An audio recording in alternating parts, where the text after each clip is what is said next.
alunos do 8º ano.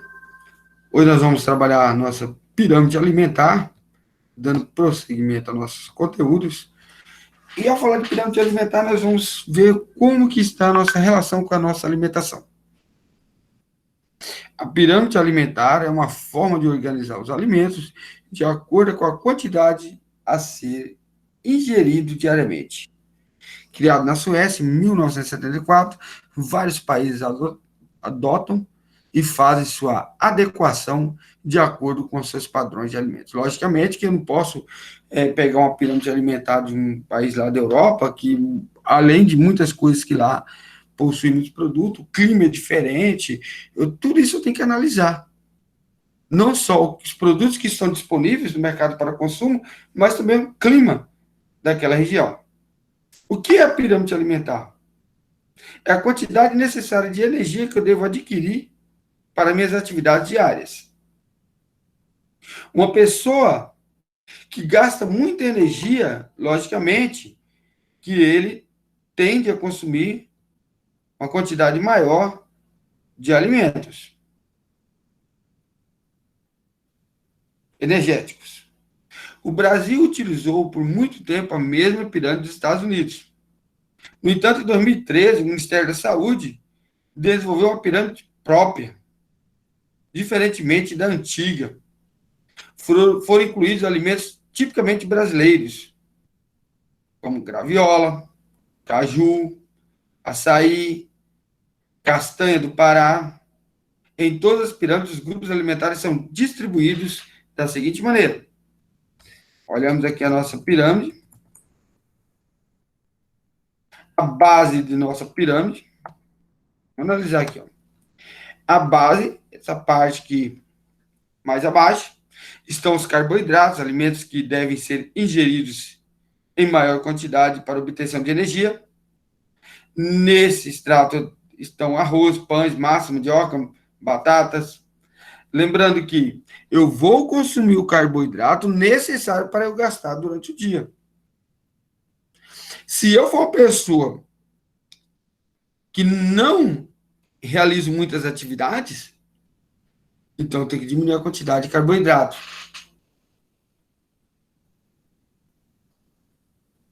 Segundo nível. Esse nível. Onde estão as frutas, verduras, legumes. O segundo nível, alimentos ricos em vitaminas e sais minerais, os quais controlam as funções do organismo. São as verduras, os legumes, as frutas. Terceiro nível, eu vou ter leites, eu vou ter carnes, eu vou ter ovos. Então, o terceiro nível alimentar, os alimentos, esses alimentos são ricos em proteínas, faz parte dele o feijão, leite, os derivados de carne, derivados de leite, os ovos, todos eles fazem parte desse terceiro nível. O último nível é aquele que eu devo consumir menos. Praticamente, esse daqui eu tenho que evitar. São eles alimentos que devem ser ingeridos em pequena quantidade. São os óleos, as gorduras, os açúcares que temos nos doces. Esses alimentos eu tenho que evitar ao máximo. Consumir eles, mas em pequena quantidade. Pessoal, por que eu tenho que me alimentar bem? Qual que é a importância dos hábitos saudáveis?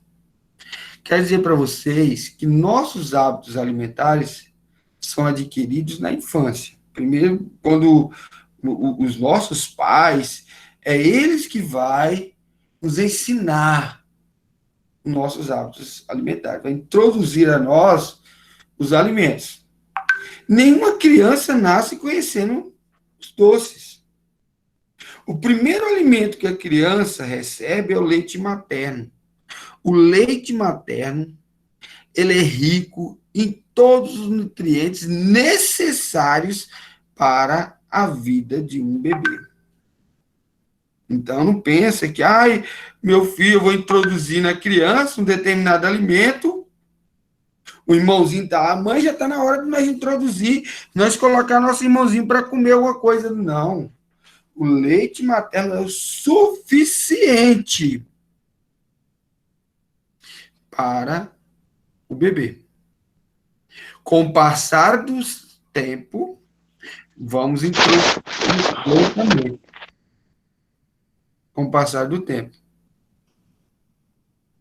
Mas temos que saber o que iremos introduzir na alimentação da criança. Precisamos sempre observá-los para avaliar se fazem bem à nossa saúde esses alimentos. De preferência, com a ajuda de profissionais especializados, né? A atenção deve começar logo na primeira refeição do dia. O que ingerimos no café da manhã é muito importante, porque geralmente nesse horário já estamos há bastante tempo sem comer. É comum incluirmos nessa refeição de café da manhã pão e suco.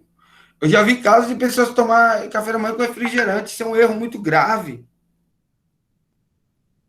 Temos que ter uma alimentação balanceada pela manhã. Frutas, sucos naturais, próprio pão. Café faz parte do cotidiano alimentar brasileiro.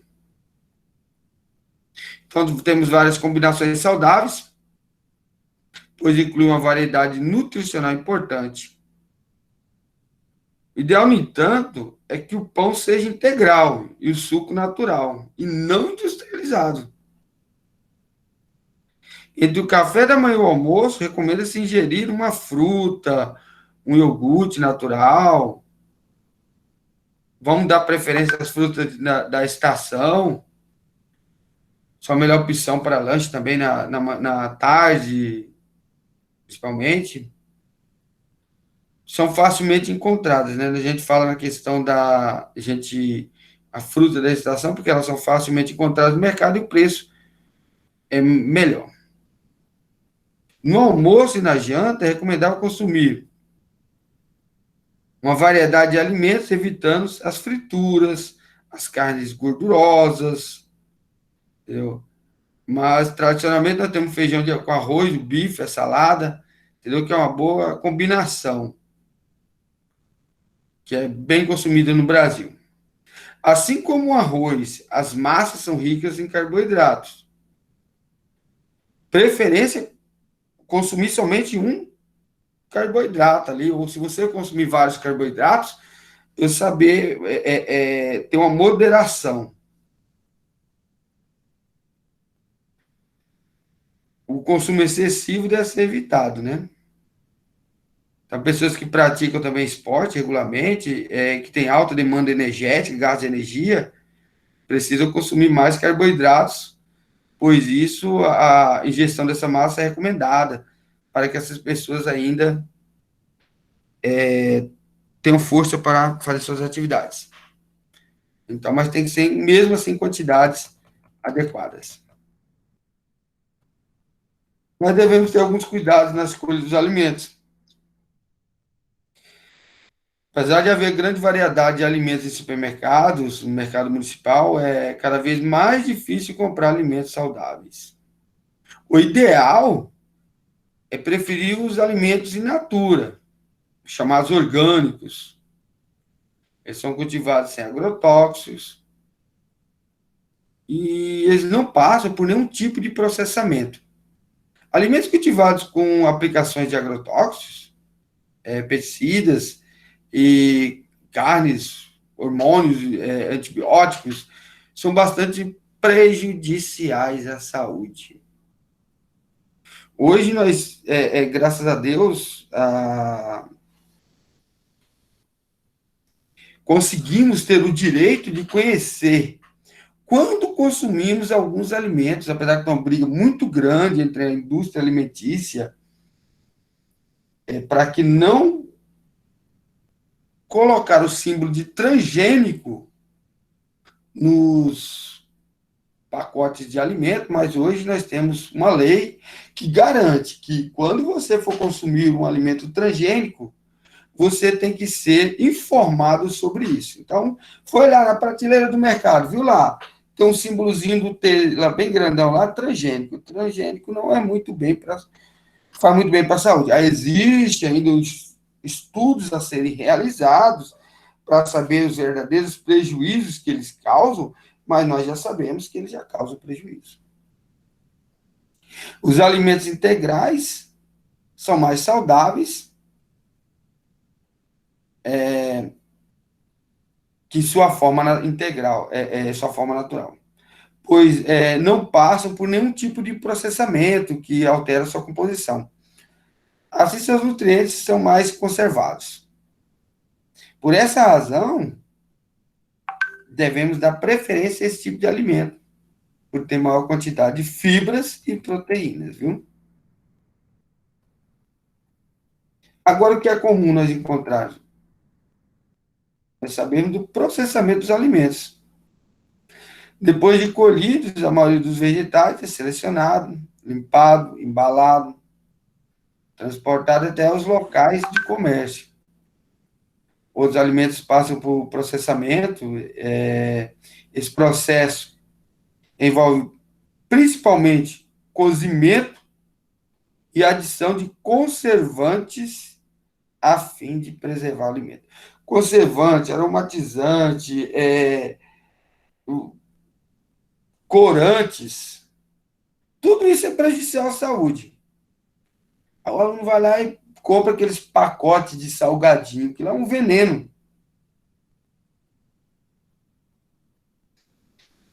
Embora isso possa modificar suas propriedades, modifica as propriedades dos alimentos,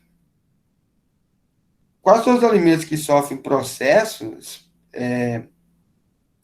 Para que eles fazem esse processo nos alimentos? É para evitar a contaminação por bactérias, que pode causar intoxicação alimentar em humanos, né? Por outro lado, então eu faço o processo de cozimento, eu faço o processo de coloco produtos para conservar ele lá, para eu evitar o acúmulo de bactérias. Mas por outro lado, o produto resultante desse processo, por vezes, é diferente do original. Conservar de algumas maneiras, esses alimentos duram muito tempo e dificilmente se contaminam. No entanto, nem todos os métodos de conservação são saudáveis, já que por modificarem suas propriedades, pode tornar os alimentos menos valiosos do ponto de vista nutricional. Só alimentos poucos processados nas indústrias, como feijão, esses outros grãos que ainda muitas vezes são apenas empacotados. Arroz, empacoto. Alguns cereais, como o arroz e os grãos de trigo, perdem parte da sua nutrientes durante o processo. O arroz, principalmente no processo que eu vou limpar ele, tirar a casca dele. Então, eu perco alguns nutrientes, mas não tanto como aqueles que passam por industrialização, pelo processo, onde eu vou colocar produtos químicos nele. Existem alimentos com aditivos. Muitos alimentos industrializados são ultraprocessados e exibem no rótulo uma lista grande de ingredientes, muitos com nomes que geralmente não conhecemos. A maioria dessas substâncias são aditivos alimentares adicionados aos alimentos para várias finalidades. Aí eu falo para vocês de novo: os conservantes, os edulcorantes, os aromatizantes, espessantes, flavorizantes. Tudo termina com antes aí, gente, pelo amor de Deus. Isso não faz bem para a saúde, não. Então, devemos consumir o mínimo desses alimentos. Mas qual que é a função de cada um? Por exemplo, os conservantes impedem o crescimento de bactérias e fungos. Edulcorantes dão sabor doce ao alimento. Aí a gente fica aquela sensação de prazer, por causa do o açúcar dá essa sensação para nós. Os espessantes, entendeu? Eles são estabilizantes que mantêm a consistência do alimento, fica crocante o alimento. Os aromatizantes dão aquele aroma.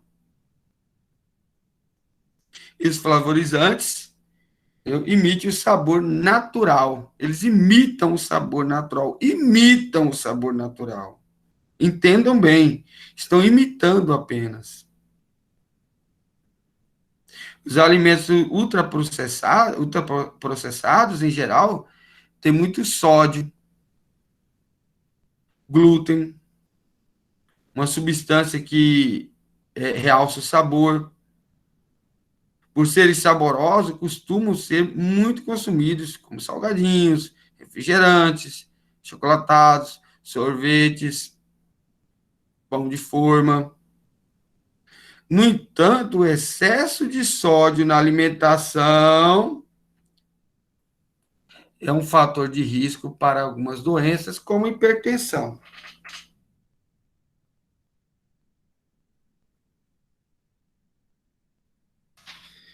Em congelamento e pasteurização.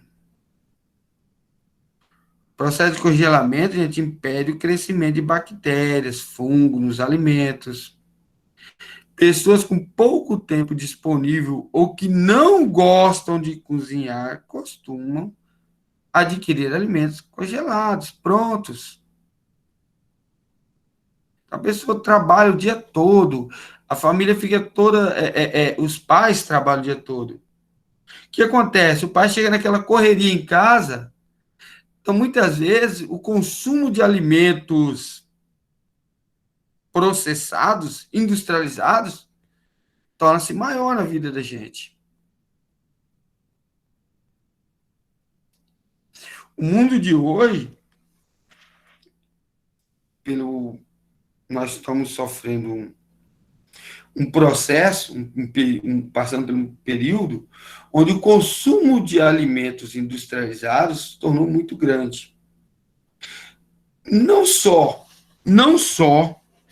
porque há preferência por esse tipo de alimento, não só por isso, e também por muitas vezes não encontrarmos o alimento natural disponível. Disponível. Na pasteurização, os alimentos são aquecidos e depois resfriados rapidamente. Esse processo elimina grande parte dos micro-organismos, fazendo o alimento durar mais tempo. Essa técnica é muito usada, por exemplo, na conservação dos leites, né? Leite de caixinha, que muitos consomem, ele fica por várias vezes, vários tempos, nas prateleiras dos hipermercados e não perde sua validade. O leite natural, se você deixar um dia ele do lado de fora, deixou de manhã, se você não guardar, não esquentar, quando for à noite ele já azedou. E a conservação do leite em caixinha é muito grande. Então, sabemos que a quantidade de produtos químicos existente para conservar esse leite é grande. Nós tivemos um período aqui, não sei se tem uma ideia, a gente tem preocupação também, não vou dizer que é geral, mas nós tivemos um problema com algumas empresas que forneciam leite caixinho, que elas estavam utilizando uma quantidade muito grande de produtos químicos que poderiam prejudicar a saúde das pessoas. Ter cuidado. E os conservados salgados e doces, né? Os conservados mantêm a propriedade nutricional dos alimentos, muito próximo da original, embora aquela latinha lá de ervilha, de milho, de feijão, esses conservados, as propriedades nutricionais dos alimentos são bem próximas do original, embora tenha alta quantidade de sal ou açúcar, né, depende do que for. São alimentos, são enlatados. Se você pegou uma latinha e está amassada, não consuma, pelo amor de Deus. Deixa lá no mercado lá, não evita. Ou embalados em vidros, né? Nas conservas salgadas, os alimentos é conservado em sal, água ou vinagre. Muitos, a mamãe e o papai faz conserva em casa, então já sabe que pode fazer tanto em água, sal ou vinagre, né? Ou sal e água. O milho, a azeitona, a pupunha, passa por um processo, mesmo exemplo. Nas conservas de doce, são usados açúcar e água, como na goiabada, nos doces de abóbora, de coco. Por ter alta concentração de açúcar, não é recomendada a ingestão de grande quantidade desse tipo de alimento. Vamos ter cuidado com o consumo de açúcar. O açúcar processado, ele não faz bem à saúde. Então, o excesso de açúcar está associado a algumas doenças, como diabetes, cárie nos dentes. Hoje, meu organismo consegue lidar bem com esse tipo de associação alimentar, mas com o passar do tempo, os prejuízos vão ser colhidos. Existe processo de desidratação alimentar dos alimentos. Os alimentos também podem ser conservados por meio de desidratação, como sal, como se faz com bacalhau. Eles também desidratam por evaporação quando exposto ao sol, exemplo, a carne de sol. Ah, tem gente que gosta demais de carne de sol, hein? Isso ocorre porque sem as bactérias e fungos compositores, não consegue viver e proliferar no alimento enquanto estiver desidratado. Os esporos dos fungos e bactérias estão por todo o ambiente. E a proliferação e a consequente produção de subprodutos da decomposição dos alimentos são os principais fatores dos riscos de saúde. Desidratação. Pessoal, vocês vão pegar a atividade que eu vou passar para vocês. Vocês vão pegar um rótulo de um alimento na tua casa e vão ver o que ele tem, o que está escrito. Ó, primeiro, isso é uma atividade que era para ter feito em grupo, mas como devido às condições que nós estamos, nós vamos fazer individualmente. Primeiro, entre as embalagens, vocês vão pegar alguns rótulos lá e vão dizer, entre as embalagens dos grupos, que produtos têm maior valor energético. Valor energético. Vocês vão pegar uns 3 produtos e vão comparar qual que tem maior valor energético. Qual tem maior quantidade de gordura? Vocês vão colocar. Quais tem conservantes? Que conservantes são esses? Vocês vão colocar, olhar no rótulo. Quais tem edulcorantes? Então, vocês vão preencher. E as informações do rótulo são úteis para o consumidor? O que mais você acha que deveria haver nos rótulos dos alimentos? Pode até conversar com o papai, com a mamãe sobre esse assunto. Vocês têm que. Eu só vou falar com vocês na próxima semana. Então, vocês têm uma semana inteirinha para vocês conversar com os pais sobre esse assunto. É um assunto que interessa a todos. Vamos falar para vocês, sempre digo: ciências não é para ficar no livros, era para pôr em prática. Eu garanto que alguns pais vão adorar debater sobre esse assunto, sobre a importância da boa alimentação, sobre evitarmos alguns erros que nós temos, o consumo excessivo de refrigerantes, de doces. Outra questão, antes de comprar ou consumir os alimentos, você tem o hábito de ler o rótulo? Por que é importante nós lermos o rótulo? Você já leu informações de rótulo de algum alimento? O que você identificou nesse rótulo? Então, nós temos esses... Eu já. Já leu? Já. Isso é muito bom, viu? Aham. Vou passar um vídeo para vocês aqui, tá bom? Tá bom.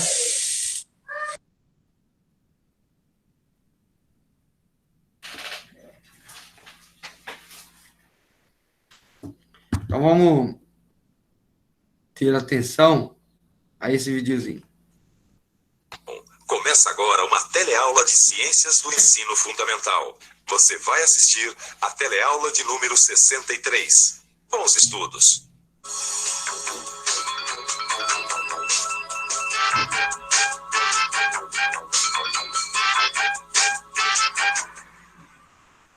Oi. Você tem R$10 de gasolina, por favor. Como você sabe, a gasolina é um dos combustíveis que fazem o automóvel andar. Tanto a gasolina quanto o álcool e o diesel são as fontes de energia necessárias para fazer um carro se movimentar. E assim, abastecendo o meu carro, que eu consigo fazer com que ele se movimente. Mas e o corpo humano? Como é que você acha que a gente consegue energia para ele? Como é que a gente consegue energia para falar, andar, correr, trabalhar, dormir, pensar e assim por diante? É isso mesmo. É através dos alimentos que a gente consegue energia para isso tudo. Na teleaula de hoje, você vai ver como é que o alimento é o combustível do corpo humano. Você vai ver como funciona o sistema digestório e de que maneira ele transforma os alimentos que ingerimos em energia para o nosso corpo. Vai ver também que o sistema digestório pode sofrer variações de um animal para outro. Quais são os órgãos que produzem sucos digestivos e enzimas. E, por fim, vai ver como os alimentos digeridos chegam às várias partes do corpo. Olha, anota aí. Arroz, feijão, batata, açúcar, 2 frangos, tá? Cenoura, pimentão e tomate. Isso mesmo. As mesmas quantidades de sempre, tá? Então tá bom, obrigada, tchau. Nossa, Maria, quanto combustível que você pediu, hein? Combustível, você tá louco, Lineu? Isso aqui é uma lista de alimentos. Então, os alimentos são pra gente como os combustíveis são pras máquinas. Não que a gente seja uma máquina, né? Que a gente é muito melhor que uma máquina. Que a gente tem emoções, a gente tem sensações, a gente consegue soluções para os problemas novos que aparecem. Mas, de qualquer forma, a gente precisa retirar a energia de um combustível pra gente poder funcionar. Agora eu entendi. Então, como a gasolina, o álcool e o óleo diesel são combustíveis para os veículos, os alimentos, né? Arroz, feijão, carne, açúcar, são combustíveis pra gente. Essa história de que o alimento é nosso combustível, a gente já teve a oportunidade de ver em outra teleaula, você se lembra?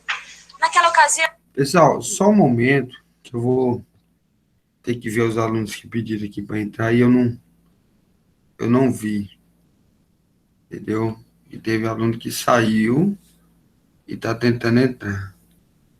Só um momento. Para participar, ele só, tipo, ele fala que vai carregar e do nada ele sai. Volta o WhatsApp de novo, entendeu? Tá. Pessoal, então tem alguns alunos que estão tentando entrar e não estão conseguindo. Então nós vamos continuar a nossa aula. Qualquer coisa, nós voltaremos. Deixa eu voltar um pouquinho mais. Então, como a gasolina, o álcool e o óleo diesel são combustíveis para os veículos, os alimentos, né? Arroz, feijão, carne, açúcar, são combustíveis pra gente. Essa história de que o alimento é nosso combustível, a gente já teve a oportunidade de ver em outra teleaula, você se lembra?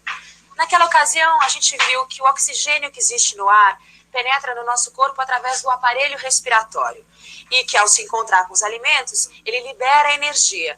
Mas não é só a energia que o oxigênio fornece para a gente, não. Ele também fornece materiais para a construção e manutenção do corpo. Tudo que ingerimos se transforma em outras substâncias que irão se incorporar ao nosso organismo ou liberarão energia para as nossas atividades diárias. Mas e o que não é aproveitado pelo nosso organismo? Bom, aquilo que não é aproveitado é eliminado. Mas não é o que é eliminado que interessa para a gente agora, não. Para a gente interessa o que é aproveitado do alimento pelo nosso organismo. Mas o que será que é aproveitado, hein? Cada alimento que a gente ingere tem substâncias que vão exercer diferentes funções no nosso corpo. E é através dessas funções que a gente classifica os alimentos. Os açúcares, por exemplo, nos fornecem energia. Já as proteínas fornecem materiais para a construção do corpo. As gorduras também fornecem energia e materiais para a construção do corpo. As vitaminas e os sais minerais auxiliam o crescimento, a manutenção e participam de várias funções vitais. E por fim, a gente também tem a água, que constitui a maior parte do nosso corpo. Mas onde é que a gente acha essas substâncias? Os açúcares, as proteínas, as gorduras, as vitaminas e os sais minerais? Proteína a gente encontra em todos os derivados animais, como por exemplo a carne de boi, de frango, de peixe e de outros animais, assim como nos ovos e no leite. E muitos vegetais também, como feijão, amendoim, ervilhas, castanhas, etc. Açúcares são encontrados nas massas, pães, doces, frutas e cereais. Já os óleos, a manteiga e a castanha, por exemplo, são alimentos ricos em gordura. Mas atenção, quase nenhum alimento possui apenas um tipo dessas substâncias. Muito pelo contrário. O mais comum é um alimento possuir mais de uma substância. É o caso do feijão, por exemplo. Esse alimento possui sais minerais, proteínas, açúcar e água. Tá, mas como é que o organismo absorve os sais minerais, as proteínas, o açúcar e a água do feijão? Através da digestão, né? Através da digestão. Porque os alimentos eles têm que ser modificados, quer dizer, eles têm que sofrer transformações para que o organismo possa se aproveitar das substâncias. Sim. Se modificar e principalmente diminuir de tamanho, né? Não, se o alimento está com um tamanho muito pequeno, não tem como o organismo absorver, né? É difícil. Sim. E essa transformação dos alimentos já começa na própria boca, né? Mas só a mastigação não resolve, viu, Maria? Além da mastigação, os alimentos têm que ser transformados em pedaços cada vez menores, porque senão as substâncias não conseguem passar pelo sangue para serem transportados para todo o organismo, onde essas substâncias vão ser aproveitadas. Deixa eu ver se eu entendi. O alimento tem que ser reduzido de tamanho para que o organismo possa aproveitar as substâncias desse alimento. Isso. Né? E esse processo já começa na própria boca, através da mastigação, e é completado pela digestão. Isso, como a gente sabe, todos os animais digerem seus alimentos, né? Sim, menos os parasitas, né? Tirando os parasitas, todos os animais, desde o micro-organismo até o elefante, todos digerem os alimentos. Mas a digestão de um micro-organismo e um elefante é muito diferente, né? No micro-organismo a digestão é bem mais simples, né? Quer dizer, o nutriente atravessa, né, entra no corpo do micro-organismo, a digestão acontece lá dentro, né, por substâncias que são produzidas pelo próprio animal. Agora, num animal maior, a digestão já é mais complexa, já é feita em várias etapas. Bem, mas que etapas são essas? Calma que a gente já chega lá. Para que os alimentos possam ser transformados em partículas menores, é necessário que eles fiquem algumas horas no nosso organismo e que caminhem lentamente até serem absorvidos. O sistema digestório é um conjunto de órgãos que tem um longo trajeto por onde passam os alimentos. Ao longo do sistema digestório, existem vários órgãos que auxiliam o processo de digestão, como o fígado e o pâncreas. Apesar desse sistema digestório que a gente acabou de ver ser o mais comum entre os animais, ele não é o único. Existem algumas variações, e essas variações têm a ver com o hábito alimentar de cada animal, com seu tipo de alimentação. Os animais que comem vegetais, como a vaca, por exemplo, apresentam algumas variações no seu sistema digestório. O estômago desses ruminantes, desses animais que só se alimentam de vegetais, é bem mais complexo que o nosso. Veja que ele tem vários compartimentos. Num deles, existem micro-organismos que têm como função digerir a celulose dos vegetais. É por isso que os ruminantes aproveitam, e muito, a celulose das plantas que comem. Veja agora a comparação entre o sistema digestório dos homens e dos peixes. Os peixes não possuem intestinos tão longos, mas possuem secos. A função dos secos é aumentar a superfície de contato com os alimentos. Já o sistema digestório de uma ave tem duas estruturas para o amolecimento e trituração dos alimentos, o papo e a moela. Observe agora como é o intestino humano, longo e todo dobrado. Já a parte interna do intestino é dobrada e enrugada para aumentar a superfície. Essas dobras são como vilosidades e são como microscópicos dedos de luvas. Vilosidades intestinais. Bom, o nome pode até parecer meio embolado, mas eu acho que você já deve ter visto algo parecido. Aqui mesmo nessa barraca a gente encontra. Dá só uma olhada nesse pedaço de bucho, que nada mais é do que parte do estômago do boi. Com ele a gente prepara um dos pratos mais saborosos da nossa cozinha, a dobradinha. Bom, mas vamos voltar às vilosidades intestinais. Nós temos no bucho algo parecido com as vilosidades do intestino, que, como a gente já viu, servem para aumentar a superfície do tubo digestivo. Mas tem uma coisa nisso tudo que eu ainda não entendi direito. Como é que, afinal de contas, nós digerimos os alimentos? Bom, Maria, a digestão começa na boca, né? Então, na boca, o alimento ele sofre ação da saliva e dos dentes. A saliva serve para amolecer os alimentos e os dentes servem para triturar os alimentos. Se a saliva vem da onde? Das glândulas salivares. Então, a saliva ela é feita de água e de enzimas que começam a digestão dos açúcares. Enzimas? Enzimas são substâncias que aumentam a velocidade das reações químicas. Enzimas são substâncias que aumentam a velocidade das reações químicas? Mas como assim? Eu não entendi. Olha, quer ver, por exemplo, as enzimas que ajudam a quebrar os alimentos, né? Sem elas, a digestão ia demorar muito tempo para acontecer. Sim. E todas as enzimas ajudam a quebrar os alimentos? Não. As enzimas fazem várias coisas, tá? Algumas ajudam a quebrar os alimentos. Sim. E essas que ajudam a quebrar os alimentos são de vários tipos? Isso, Maria. Cada enzima tem uma função específica. Tem as enzimas que agem sobre os açúcares, tem as enzimas que agem sobre as proteínas, tem as enzimas que agem sobre as gorduras. E sobre essas últimas, que agem sobre as gorduras, tem um detalhe. Que detalhe é? É o seguinte, todas as outras enzimas, elas agem diretamente nos alimentos. As que agem sobre as gorduras, não. Elas só vão fazer isso depois que as gorduras forem emulsificadas pela bile. Como é que é? Emulsificadas pela bile? A bile, ela é produzida no fígado, né? É como se ela fosse um detergente. Ela transforma a gordura em gotículas menores. Então a gente fala que a bile emulsifica as gorduras. E só depois disso é que as enzimas vão atuar. Mas peraí, se a bile tem a função de diminuir o tamanho dos alimentos, então ela tem a mesma função que os dentes. Porque os dentes também têm essa função de diminuir o tamanho dos alimentos, né? Maria, de uma maneira simplificada, a gente pode falar que a bile e os dentes têm a mesma função, que é diminuir o tamanho dos alimentos. Olha, já deu para entender que as enzimas, elas ajudam a acelerar o processo de digestão, né? E que existem vários tipos de enzimas e que cada enzima tem sua função específica, não é? Agora, o que eu não entendi direito é como é que é feita a digestão, como é que essas enzimas agem, e os outros órgãos do aparelho digestivo também, como é que agem para modificar os alimentos. Então vamos entender como é que ocorre a digestão. Como a gente já viu, a digestão começa pela boca. E na boca a gente vai encontrar enzimas dissolvidas na saliva. E são essas enzimas que já começam a digerir os açúcares. E daí para frente? Bem, depois que o alimento passou pela boca, ele desce pela faringe, esôfago, até chegar ao estômago, onde o alimento permanecerá por algumas horas. Enquanto o alimento permanece no estômago, as paredes desse órgão produzem um suco gástrico. Trata-se de um líquido muito ácido e por isso auxilia o trabalho das enzimas que digerem proteínas, pois essas enzimas precisam de um meio ácido para agir. No entanto, a digestão das proteínas inicia-se apenas no estômago, mas ela irá ocorrer principalmente no intestino delgado. Como você viu ainda há pouco, a digestão ocorre quase que totalmente no intestino delgado. Suas paredes produzem um suco entérico, que é rico em enzimas. Além disso, a gente também tem o pâncreas, que produz um suco com enzimas, o suco pancreático, que é lançado no intestino delgado. Por outro lado, a bile também é lançada no intestino delgado quando ingerimos alimentos ricos em gordura. A bile é produzida no fígado e armazenada na vesícula biliar.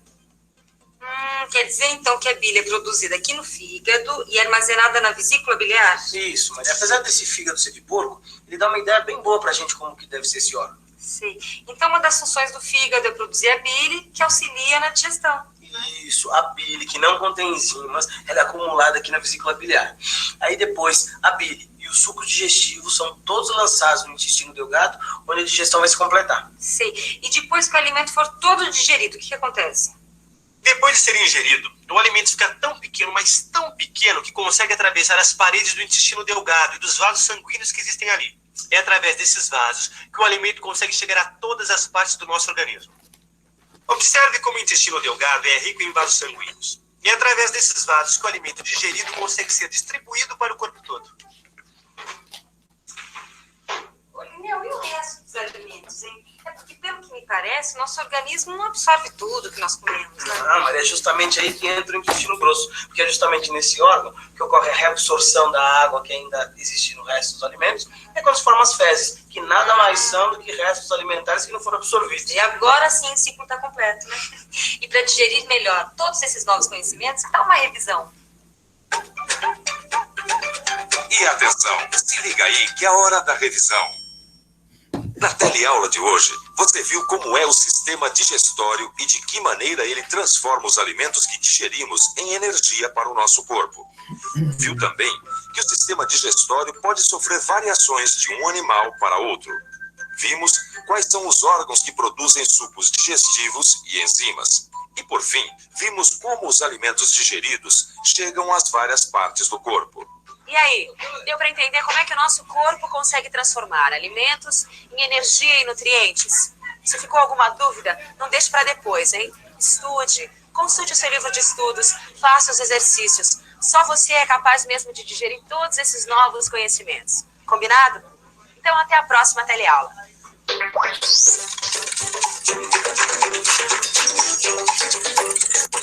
Muito bem. Vamos pegar a nossa apostila. Ele vai falar do processo digestivo. E aqui nós temos, gostaria que vocês realizassem as leituras das atividades. Página 400 e...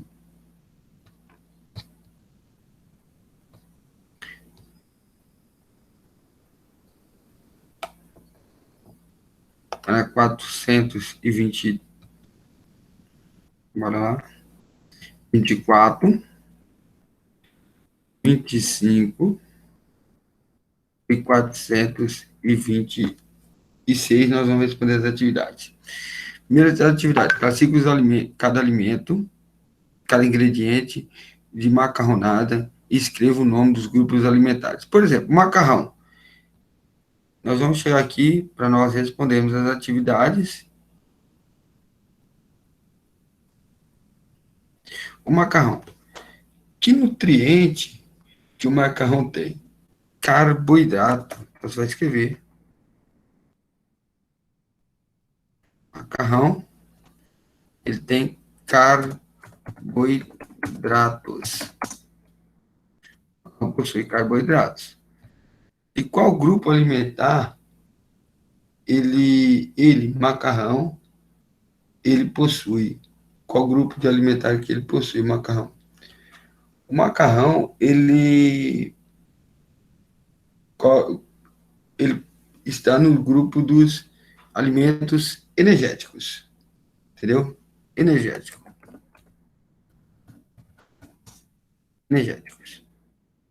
Beleza?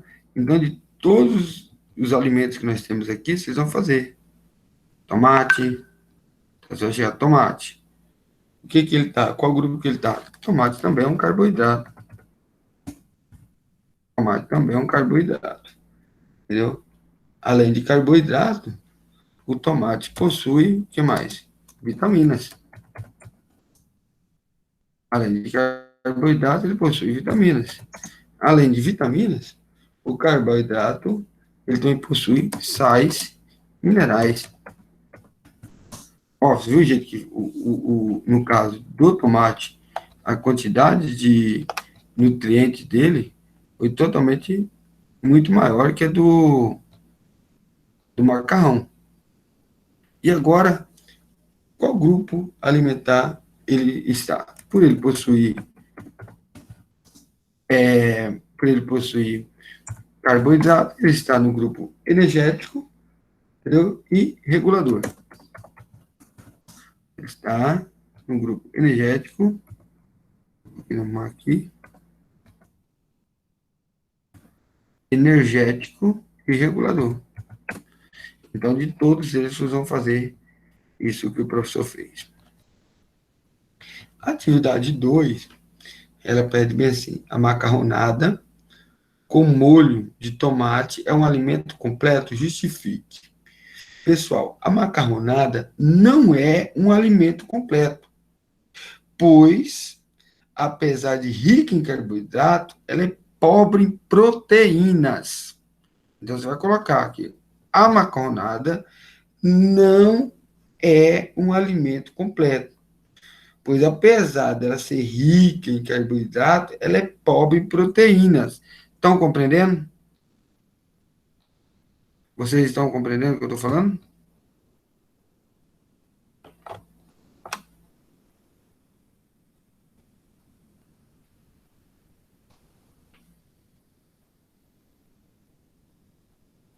Vocês estão compreendendo? Vou esperar a resposta.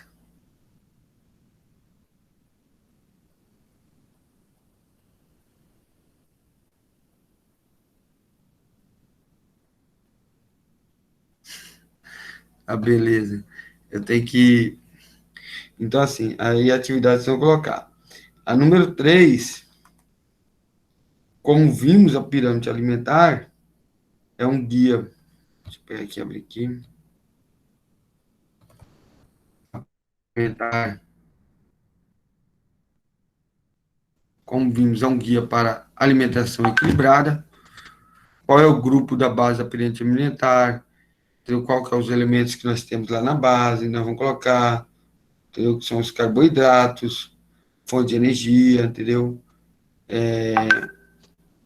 Qual que é os... Aí ele pergunta, eles podem ser consumidos à vontade? Nós sabemos que carboidratos não podem ser consumidos à vontade, entendeu? Os doces estão em qual degrau?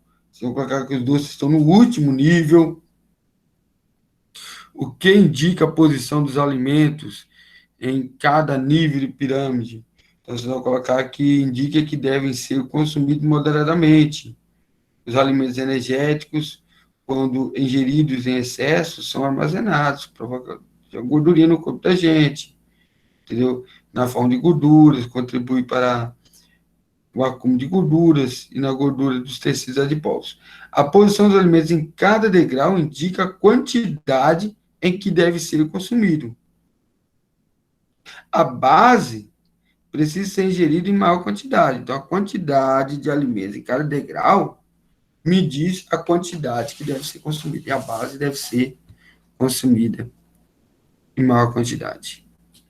Estou aberto para perguntas. Enquanto isso, eu vou fazer a chamada dos alunos que estão presentes na aula. Ok? Pergunta, alunos. Não sai ninguém antes de eu passar para vocês quem que está participando.